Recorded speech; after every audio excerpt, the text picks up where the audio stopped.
વાત હવે સુરતની કરીએ। કાપોદ્રા રચના બીઆરટીએસ રોડ પર ભૂવો પડ્યો છે। ભૂવાની અંદર બીઆરટીએસ બસના ટાયર ખૂપી ગયા હતા। 30 થી 35 ફૂટ ઊંડો અને 50 થી 45 ફૂટ પહોળો પડ્યો છે આ ભૂવો। ત્યારે થોડા સમય પહેલા જ ડ્રેનેજની કામગીરી કરવામાં આવી હતી અને આ કામગીરી બાદ શું યોગ્ય પુરાણ નહોતું કરવામાં આવ્યું અને તેના કારણે ફરીથી એ જગ્યાએ ભૂવો પડ્યો છે તેવા અનેક સવાલો પણ ઉઠી રહ્યા છે।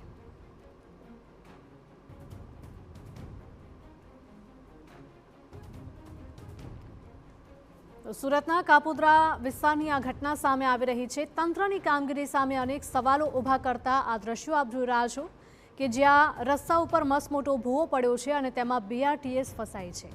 ભૂવાની અંદર બીઆરટીએસ બસના ટાયરો ખૂંપી ગયા હતા। 30 થી 35 ફૂટ ઊંડો આ ભૂવો અને 50 થી 45 ફૂટ પહોળો ભૂવો પડ્યો છે। વધુ માહિતી સાથે અમારા સંવાદદાતા બળદેવ જોડાયા છે। બળદેવ, જણાવશો કે એવું પણ માનવામાં આવી રહ્યું છે, કહેવામાં આવી રહ્યું છે કે ડ્રેનેજની કામગીરી આ વિસ્તારમાં કરવામાં આવી હતી। શું યોગ્ય પુરાણની કામગીરી નથી કરવામાં આવી અને એટલા માટે જ આ સ્થળે ભૂવો પડ્યો હતો?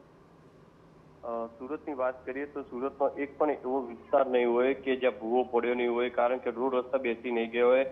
આ વર્ષની વાત કરીએ તો સુરત મહાનગરપાલિકાની પ્રી મોન્સૂનને લઈને આ જે કામગીરી જે કરવામાં આવી છે તેના ઉપર અનેક સવાલો છે તે ઊભા થઈ રહ્યા છે, કારણ કે એક દિવસ પછી એક દિવસ જે અલગ અલગ વિસ્તારોની અંદર આ રીતની ગંભીર ઘટનાઓ સામે આવતી હોય છે। લોકોના જીવ છે તે જોખમમાં મુકાતા હોય છે।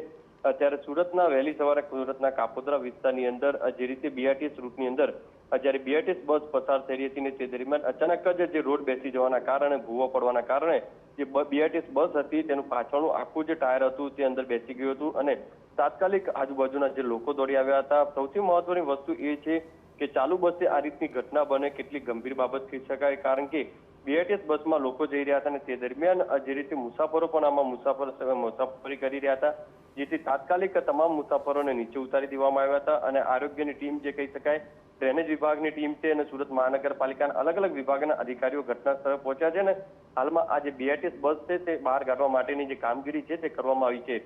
પણ સૌથી મહત્વની વસ્તુ એ છે કે જો નાની કાર હોય અથવા તો નાનું બાઇક હોય તો આ ભૂવાની અંદર આખું જતું રહે તે રીતનો આટલો મોટો ભૂવો છે તે જોવા મળી રહ્યો છે।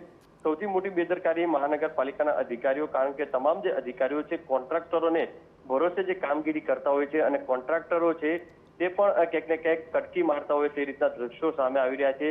થોડા દિવસ અગાઉ જ અહીંયા જે રીતે ડ્રેનેજની જે કામગીરી કરવામાં આવી હતી તેનું જે પુરાણ ખરેખર થવું જોઈએ, જે મટીરિયલ વાપરવું જોઈએ તે મટીરિયલ વાપરવામાં નથી આવ્યું ને તેના કારણે આ રીતની પરિસ્થિતિ ઊભી થતી હોય છે અને તેને લઈને અનેક સવાલો ઊભા થઈ રહ્યા છે। સુરતની અંદર આ પહેલો એવો ભૂવો નથી કે જ્યાં આટલી મોટી ઘટના બની હોય।